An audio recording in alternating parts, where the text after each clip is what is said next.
Hello everyone, welcome back to another video. This round it is Love is All Round 2. You know, I can safely say that this game is better in every conceivable way from the first one. It kind of feels like they actually listened to my feedback. Remember guys, staying the Lulu is the Solulu. But honestly, they added an overarching story. Not one character is underwritten or overwritten. Everything is balanced, as all things should be. This game feels so far from the first game, like if they titled it any differently, I would not believe that this is the sequel, if not for the title. You know, they kept it simple. They had that branding in, like Love is All Around 2, and immediately people just like, oh yeah, that's the sequel. So what did they improve? I feel like this is the first game where the subtitle is near perfection. It is like 95% there in terms of like understandability of the dialogue without weird typos or weird timings, and the set and props are all top notch. It feels very immersive, nothing felt out of place. Even from the makeup to the dress the girls wear, it's like aligned with the setting that I can't help but admire. And this is coming from a guy. I usually don't pay attention to these things, but even the male character's outfit looks cool and doesn't look cheap.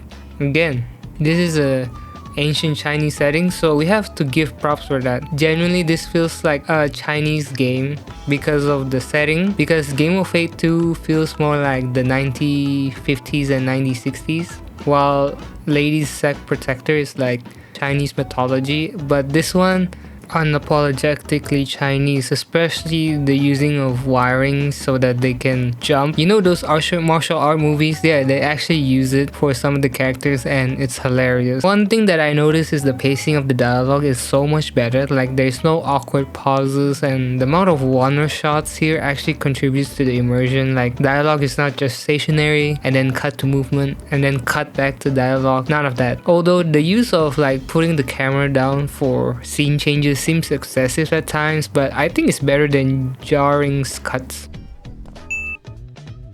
这些应该够阿牛吃了。 It feels more cohesive this way. And the music, my god, they use original soundtracks for this game. Like they did not have to go this hard. They have it for the main menu for each character. Like what? Instead of using royalty-free music that is always detected by YouTube every time I upload a review for these type of games, I mean, they still kind of use it for like day-to-day and background music when you're doing something and for comedic moments, but for the emotional moments, they use the original soundtrack, so it actually lands and it's actually quite nice to listen to. It's even on Spotify. You know, emotional moments and the ending felt like you earn it, especially because of the music. And you know, one more thing that I don't know why they don't bother making or setting it up like this is playback speed. Like they actually added a playback speed. You can play it in 1.5 times or 2 times speed for multiple playthroughs. It makes it so much more bearable. It's such a major quality of life improvement. Like I'm surprised that no one thought of that. 好俊俏的公子，要不要奴家陪陪你？24乔您慢一点，不好意思，借过一下。受教垂下。蔡公子在楼上厢房等着你呢。哦，带路。 So moving on, this game's story actually feels like there is purpose due to the whole premise being that the protagonist wants to know who killed his parents because there was a fire in his estates that started this whole story. And they incorporate their premise to the overarching narrative. It has a whole vibe of the protagonist that has an ulterior motive but accidentally snatches love interest on the way. The underlying story of the politics also makes you interested and motivates you to see all the endings, as you want to get all the clues and actually figure it out. Like at least they give you something instead of just, oh yeah, you can date all these girls, enjoy.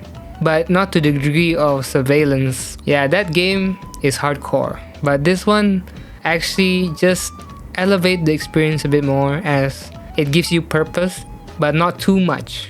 But it doesn't feel like you're just haha hee hee there, haha hee hee. I feel like that's quite a smart design in a way, because I mean honestly, most of the route is completely different from the characters. Like each character have their own moments. I can appreciate that. They really nailed the how you get there is so much different than the destination. I mean the destination is mostly similar, but how you get there is completely different, and you get totally different experiences and moments with each character. And with the premise like that, I was caught off guard with how funny the game is, like especially with the inclusion of a male best friend that is significantly better as he comments on the ridiculousness of the protagonist's predicament. It's so funny to see someone finally acknowledging how he wins over so many girls so easily. People with high status no less. Speaking of the girls, I feel like this is the first game where I can safely say that I like all the girls, as in their writing. It's like each one is given time and spot to shine without outshining the others. So it feels less biased towards a singular character, and all the endings are heartfelt and comedic enough, you know? And I feel like the casting director really pulled their weight, because even I admit that the acting and their looks really, they did not miss. They did not miss with any of the actresses, which I gotta give props to. And I was genuinely surprised by how great all the characters were. None of them gave me the ick. They all felt human and have lives outside of the protagonist. The girls in particular are not one-dimensional, as you discover more and more of their traits and you understand why they behave a certain way. Although the archetypes that we got are still similar, you know, you get the little sister, the older sister, the stray we rescued, the misunderstood, or the one that has a double life, the enemy turned lover, and royalty commoner romance. If you think that all seems cliche, that's fair, but I think it is well done here, as naturally the game have plot twists due to the nature of the politics and investigation aspects of it. My only tiny complaint is that in this game feels like there is no stake. Like, yes, there is quick time events and choices do matter in a way that I did not expect, but it is not in the level of game like Surveillance, where they actually play out your mistakes or bad decisions. And there is pros and cons to that. The pros is that you're not tense, you can actually enjoy the game, you don't have to think much about it.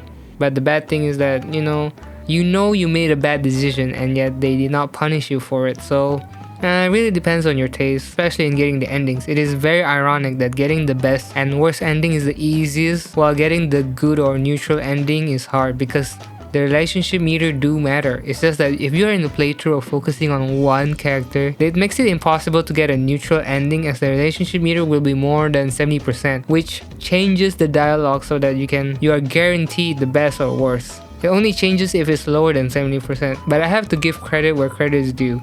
The small choices you make 4 chapters ago do change the ending, which meant that attention to detail and good coding, as there is no bugged interaction. It is a fine line between having a hyper-specific route to get a specific ending and choices doesn't matter like in other games. It just fits in the middle. It's so balanced. I feel like they finally found it. Speaking of dialogue, funnily enough, the dialogue option feels like Fallout 4 or Mass Effect, as in it's so vague that you're not sure whether it is positive or negative, as it will be very far from what you intended. Like majority of the times, I feel like. Another thing that's majorly improved is that the protagonist is so much better. I remember that I hated the first protagonist due to how he repays all the good that the people surrounded him gave by giving up, which pisses me off and seems like he's not even trying. Here though, this protagonist has game, but it's also genuinely nice. Of course it depends on your play, but even his suggestive dialogues are not acted with malicious intent, or it's not conveyed like a pervert. Probably the first time I called the protagonist, "You sly dog," with the amount of times she got late even before the last chapter. You know, this is probably the first game that I don't have a lot of major gripes with. Only probably the slow-mo shots in the middle of the story, which kind of gives me mixed signals of, is the game ending being like, oh, it's still going. It just shifts the mood too much. But other than that, this is an all-rounder. I dare say that feels more like the true spiritual successor to Knowledge or No Lady than the actual standalone sequel, Lady Sec Protector. Like, it improves upon both the first Love is All Around, and they learn something from Knowledge or No Lady, and then they make this game. And that's high praise coming from a guy that was kind of hesitant because I did not really like the first game, but now it made me interested in playing the DLC and spin-offs. So good job all around. I think that's it. I have nothing more to say. Thank you for watching, and as for the next video, I don't know yet.